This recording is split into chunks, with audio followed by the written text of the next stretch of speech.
Welcome to the Build at Scale Labs. This video will give you a detailed description on how you could control your CNC machine remotely using a computer. Let's get started. In this video, we'll be using this fryer machine which has a Siemens controller on it. We'll also use Ignition, UAExpert and also Node-RED. We'll learn a lot about all of these pieces of software and how everything comes together in this video. This integration will use three pieces of software actively. We'll be using Ignition to remotely control the CNC machine. The controlling variables will be stored and operated as tags in Ignition. We'll be sending data to Ignition through Sparkplug B, a specification of the MQTT protocol. The MQTT broker is already set up at our facility and we'll be using it here. The broker currently runs on a Docker container on our network and server. We use Mosquito, an open source MQTT broker that supports basic and TLS authentication. I'll paste the link for Mosquito in the video description if you want to set up your own broker. Then, we use the Siemens controller that comes with the fryer mill machine. The controller is activated with the OPC-UA license. This protocol will be used to transfer data from and to the machine in this case. To connect the CNC machine with Ignition, we use Node-RED, a low-code integration tool which is built on Node.js. It is hosted on a Docker container in our server, and its primary job is to convert OPC-UA to MQTT Sparkplug. This tool acts as a two-way data connector between Ignition and the fryer CNC. Now let's look at the algorithm to remotely run programs on your CNC machine. The main idea is to run an infinite loop program on the CNC machine that waits for a command from Ignition. The program that needs to be run will be stored in a separate variable. A signal to run this program will be sent from Ignition to CNC. Once triggered, the program is run. Once that program is completed, it comes back to the infinite loop. We use a separate command from Ignition to exit this infinite loop. This is a Sinumerik 828D controller. As mentioned earlier, we will be using OPC-UA to get data out of this machine. To manipulate and control the machine, we need a set of variables that can be accessed by external sources. The Siemens controller have multiple set of user variables that we could use. They are R variables, GUDs, LUDs and PUD variables. For this example and for external access, we'll be using R variables and global GUD.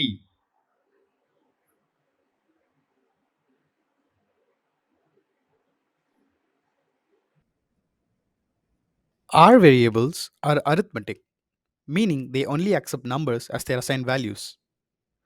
GUDs are global user data variables that store string values. There are a couple of reasons as to why we are using this. Firstly, they can be accessed by any program in the controller. Secondly, the values are stored and saved in the CNC controller and can be accessed after the program ends. These values can also be accessed even when the machine is switched off and powered back on. Now, I'll be listing the variables that we will be using to control the CNC. I will explain them in detail soon in the video. We use three R variables. R5 is to execute the subprogram. R6 indicates the status of the subprogram. R7 stops the main program. For the GUD, we use an array of strings called s_txt to store the string values. The first element stores the status of the main program. The second stores the name of the subprogram being run. And the third element stores the name of the last run subprogram. Now, the real question comes up. How do we access them remotely using an external software? Fundamentally, OPC-UA works based on addresses that denote the location of the variable. So our goal is to find the addresses of each of these variables. To do that, we use UAExpert, an open source client software by Unified Automation. This software allows you to connect to an OPC-UA server and access its structure.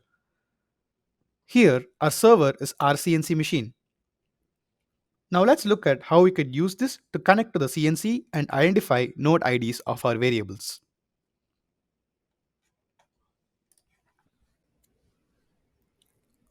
Before we use the software, we'll have to understand how the variables are addressed. There is a manual that explains the address structure in OPC-UA, and for this controller, I have downloaded the respective manual. It says the GUDs can be found under this address, and the R parameters can be found under this address. The manual also explains further about these variable paths and how to interpret them. If we want to access R5, we'll have to replace the 10 with the 5, which will represent the R parameter number 5 in channel 1. This notation goes for GUDs as well.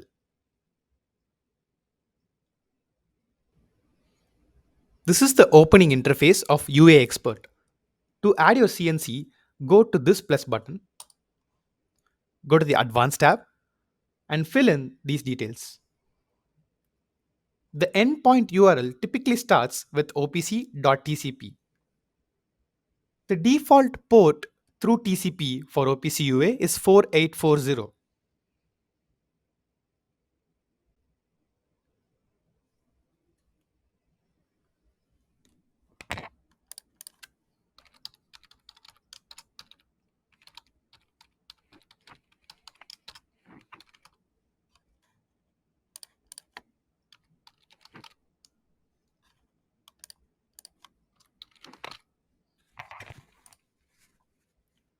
Once all the details are filled in, press OK.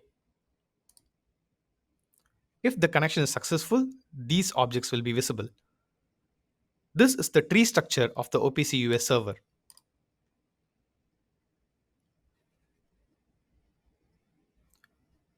To find the R variable, go to Channel, Parameter, and press R. This is the address and this is its node ID.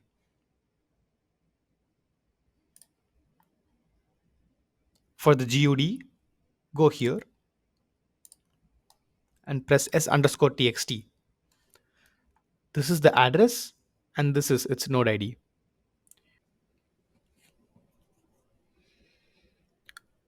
For our reference, I have noted down the address values of the R variables and the GUD is _txt.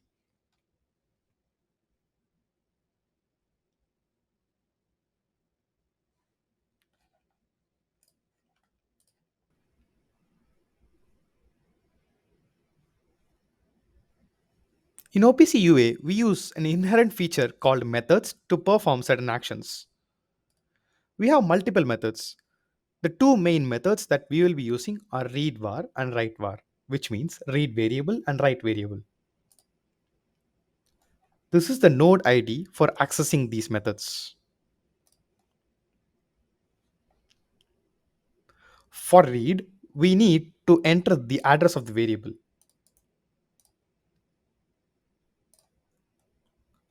For write, we'll have to enter the address and the value that needs to be written to the variable. These will be the arguments that will be required to execute each of these methods.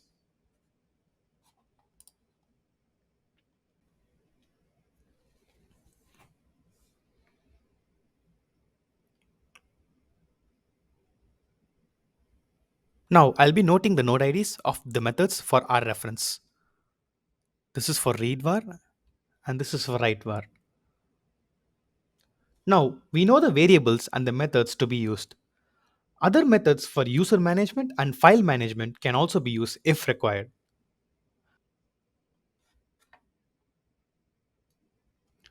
Now let's put all of these together and integrate them using Node-RED.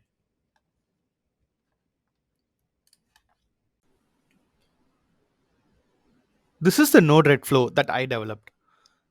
The Node-RED instance acts as a client here that reads and writes to the CNC controller. This may look complex, but it's very simple when I explain piece by piece. I'll show you how this can be done.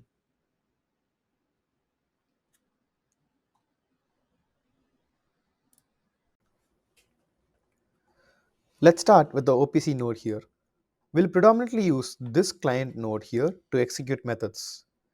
To add your CNC server, press this add button and enter the details. This would be similar to the ones we entered in UAExpert.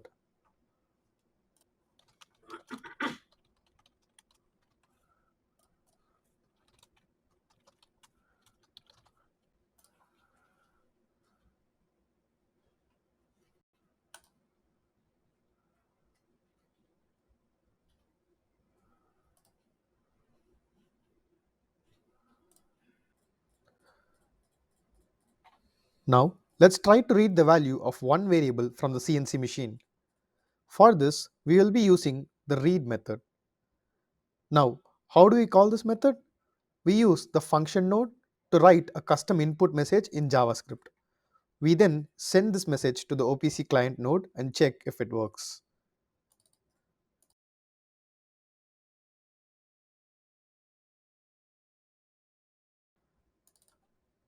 This function node has this code written over here. So how do I know how to structure this message over here? I use the documentation from this node OPC-UA method to understand what will happen when we send a message. It says here that the input message will override the node parameters, and this is how it should be structured. We use the same structure to call the method using this function node.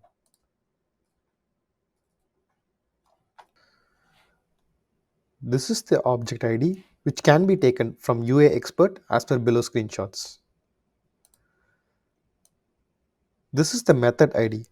We have this noted down already. Using this method, we will access a variable that is located in this address.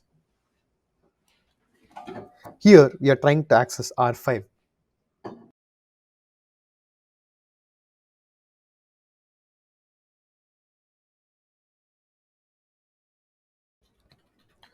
We should also ensure that the action in this client node is set to method.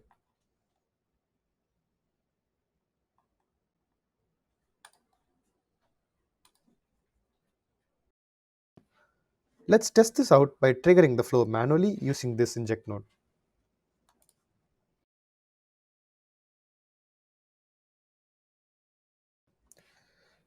In the debug window, we can see a value pop up. We would either get no response or get an error response if a message sent is not correct. We can say that the method executed successfully.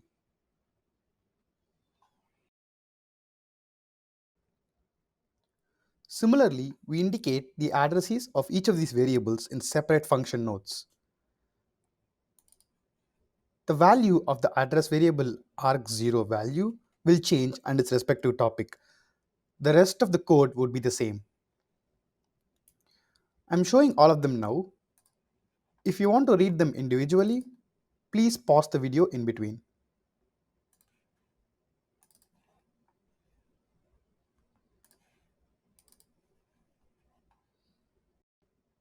For this one particular variable, we will be discussing more about this in the later phase of this video. This is more on tracking the time it takes to run the subprogram. It tracks the time from start to finish of the subprogram.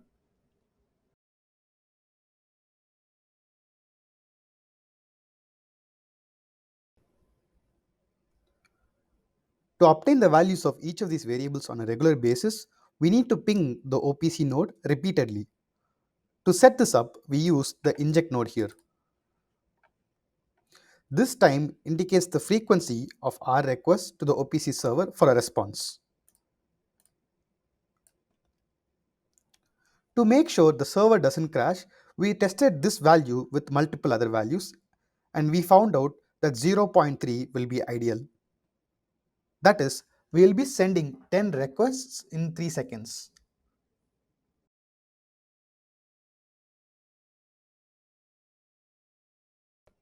We will also set a delay of 1 second here. This delay will be done on all of these inject nodes.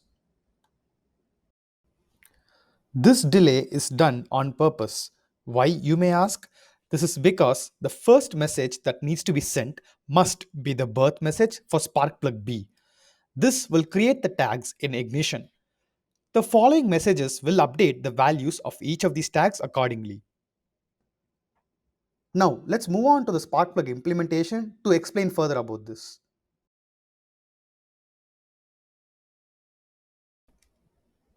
This is the Sparkplug implementation on the right side. I have grouped the nodes for better understanding. The left side are the nodes we constructed so far. The right side is the Sparkplug implementation. This template nodes can be used for other protocols as well. We use the same template for converting REST API from our AMRs, TCP from the host machines, and Modbus from our Cobot arms. It only requires a couple of tweaks in the birth message and formatting function nodes. Let's understand the birth message first.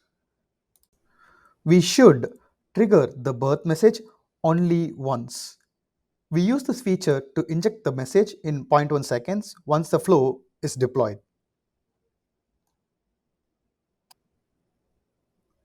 This will be the first message that will be sent to Ignition through Sparkplug.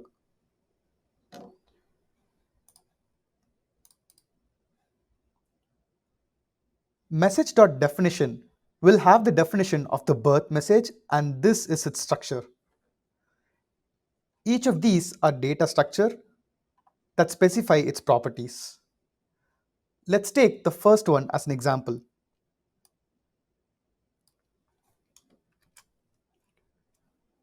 We are defining a tag main program status that will appear under the info folder.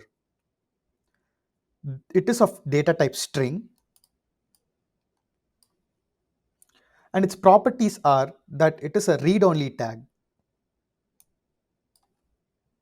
We set this to true to indicate that it's read-only. If it's editable, we set this to false, like this one.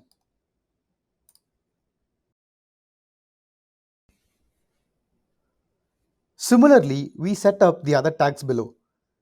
Please pause the video and take your time to understand the tags we are creating. This will help understand which tag corresponds to which variable from the OPC side of things.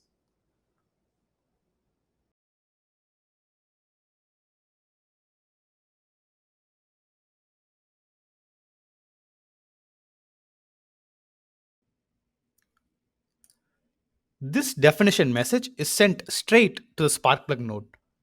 As mentioned earlier, this will be the first message that will be sent as a birth message that defines the tags. We have the node configured with details of our MQTT broker. Here, our device group is build at scale and the edge node is CNC. Now, let's explore the Sparkplug formatting node.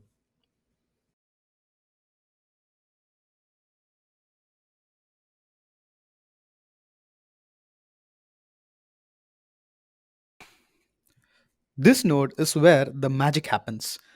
It reads the response messages from the OPC node and converts it to a Sparkplug format. It should carry the metrics in this specified format: the name, its value, and the timestamp of the message that's being sent.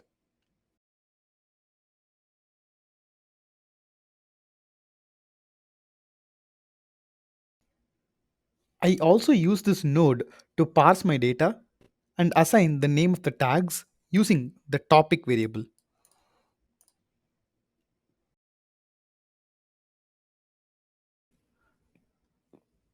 This message is sent to a RBE node. RBE means report by exception. This node sends the message from left to right only if there is a change in the payload value being sent. We designed this template to accommodate the features of Sparkplug, and one of them is report by exception. The selected nodes are set up for a death message in case the device runs into an issue. If there are no responses from the OPC node, this node sends a death message to deactivate the tags, signifying that the server is inactive. This node sends a death message when there are errors with the node itself. This is the final flow to read values from the OPC server and convert it to Sparkplug. Now, let's learn about how we could write to the machine where we convert Sparkplug to OPC-UA. Before we go to do that, we will deploy this flow and check Ignition if the tags are working.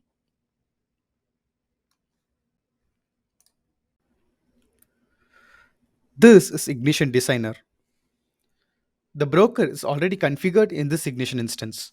Right now, we do not see a device named Fryer in the list.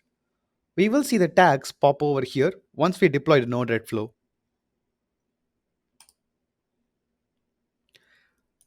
After we hit deploy, we can see the tags we created in Node-RED.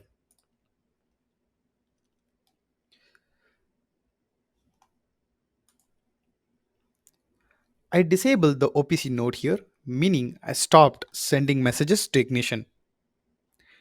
Hence, the tags are red. We'll have to enable this back and redeploy it to bring it back.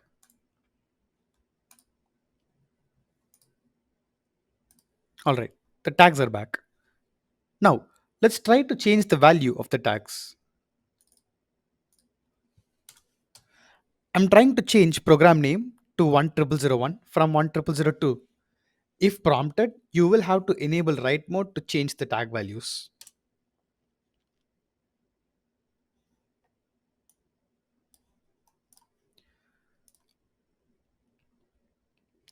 This debug node shows that when we change a value of a tag, we get that message through a DCMD node. This needs to be parsed and converted back from Sparkplug to OPC-UA. Basically, we are tying Ignition back to the CNC using Node-RED.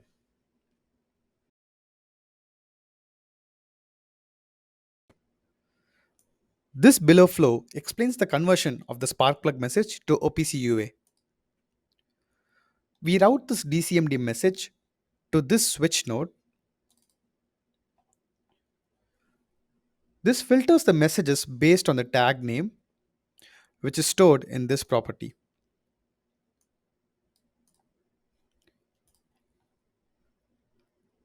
This is the function node to start the subprogram. We send a command start sub to start the subprogram. We use the write method to change the value of this GUD variable. We also set R5 to 1 to indicate the user that the subprogram is running.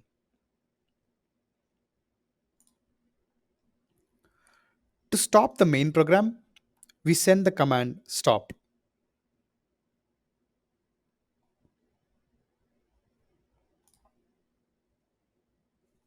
Previously, we tried to change the program name. This DCMD message will be routed to this particular function node to set program name in the CNC.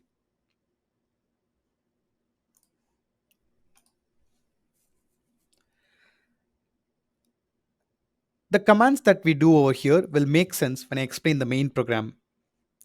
As a disclaimer, these are highly customizable, and once this concept becomes comfortable to you, you are free to modify and optimize the main program, the Node-RED functions, and the relevant tags. To summarize, any changes we do to the tag will be routed to this switch node. These function node change the value of the variables by using the write method through OPC-UA. The OPC read and write nodes are the same, pointing to the method action. We could direct this message to the same node on the top, but to make things clearer, we copied the same node and changed its name for differentiation. Once we hit deploy, we could change the variable values in the CNC using Ignition now.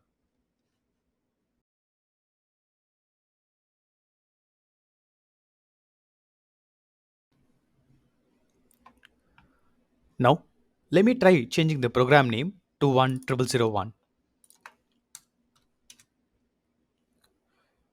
It's changed now, which concludes that our flow is working as expected.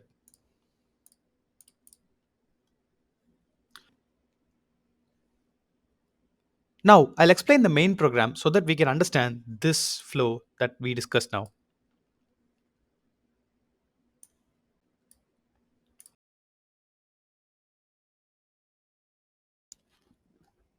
This is the main infinite loop program. Usually, the main program will be run either for the first time on the machine or after a maintenance is done. So, we have to reset the values in the CNC. To reset these, R5, R6, and R7 are set to 0. The GUD variable, however, doesn't have to be reset since it may have some valuable insights. Once cycle start is pressed, the status is set to main running.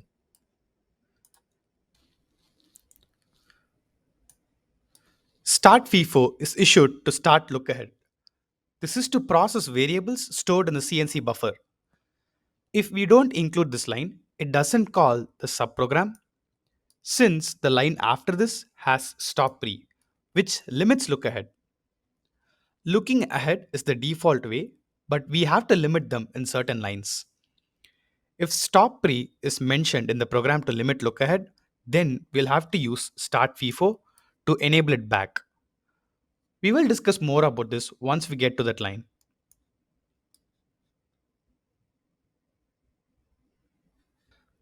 And this is where the infinite loop starts. This block is the infinite loop repeat until. This is a program loop that runs once and runs continuously with an exit condition at the end of the loop.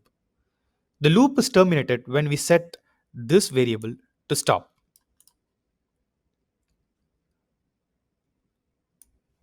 This if statement constantly checks for the value of s underscore txt of 0. If start sub is detected, it executes the code under if condition.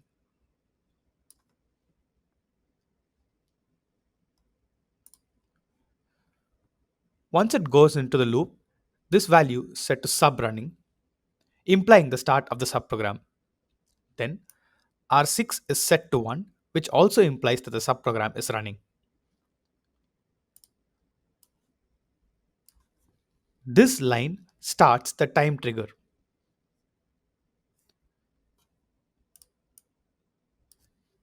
The call function here calls the subprogram name stored in s underscore txt of 1. We use call here since it can run programs with the names that start with a number. Some functions doesn't allow us to do that. This line stops the time trigger. Well, you may wonder what exactly these lines are, right? So, the time difference in between line 10 and line 12 is recorded on a variable called olprognettime. This screenshot will help remind how this node was set up in Node-RED. The time taken to run any program on the machine is stored in this variable. It gets updated through these triggers automatically if we execute other programs. However, we manually set them here to track our subprogram time in between these two lines. Stop pre is to limit look ahead. As I said before, if we don't include this, the following lines gets executed since the variables will be stored in the buffer and get pre-processed. This shouldn't happen until the subprogram is completed.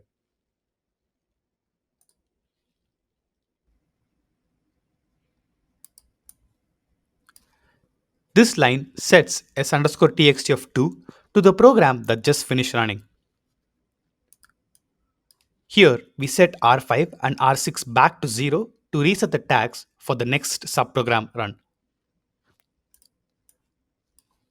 This is set to main running, implying that the infinite loop is waiting for the next command, which is either start sub or stop.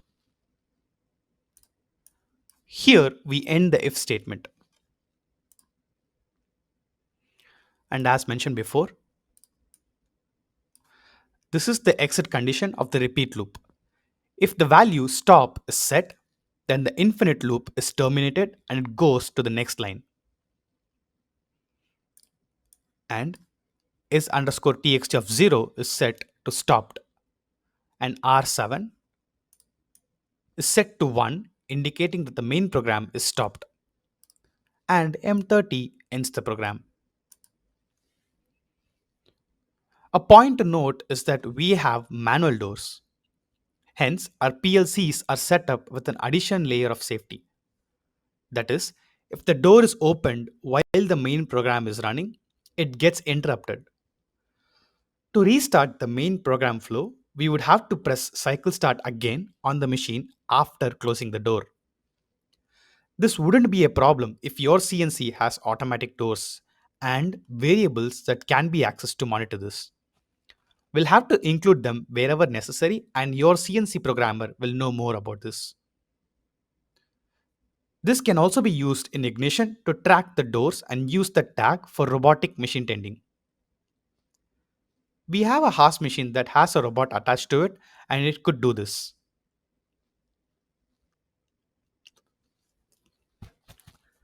Again, as a disclaimer, the main program is open for optimization.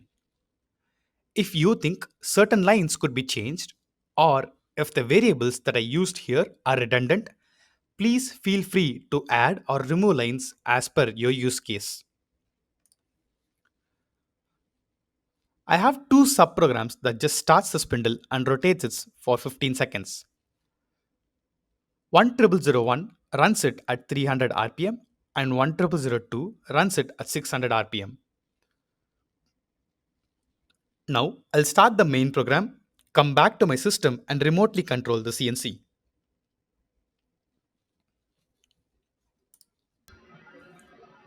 The main program is running now after I hit cycle start. It is now constantly checking for a command from Ignition to start a subprogram. Once I hit the boolean value execute subprogram, it sets the value of the GUD to start sub. Hence, it enters the loop and executes the program stored in this tag. Let's run program 10001. After I click the tag, it calls the subprogram stored in the GUD and is running it over here. The spindle speed override is set to 100, so the spindle is spinning at 300 rpm and it dwells for 15 seconds. It's back to the main program now. I will now change the tag value to 12202 and Node-RED takes care of the tag rates. Let's try to run program 10002 now.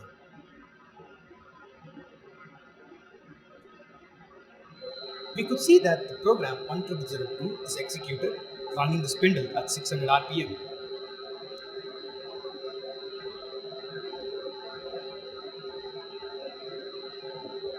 The tags are also updated according to the state of the programs. The time also gets updated as per the triggers we set up.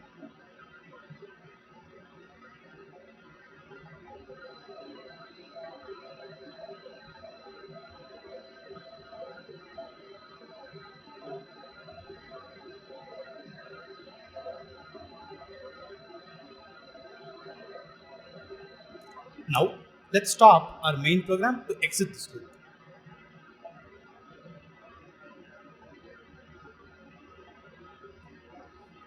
The states changed from active to reset, meaning that the program stopped running. That concludes that the integration is done successfully. We can use this method to control CNC machines remotely, which runs on industry standard protocols. This is highly customizable and should be adjusted based on your use case. I hope you like this video, and again, stay tuned for more content on manufacturing automation. Thank you for watching.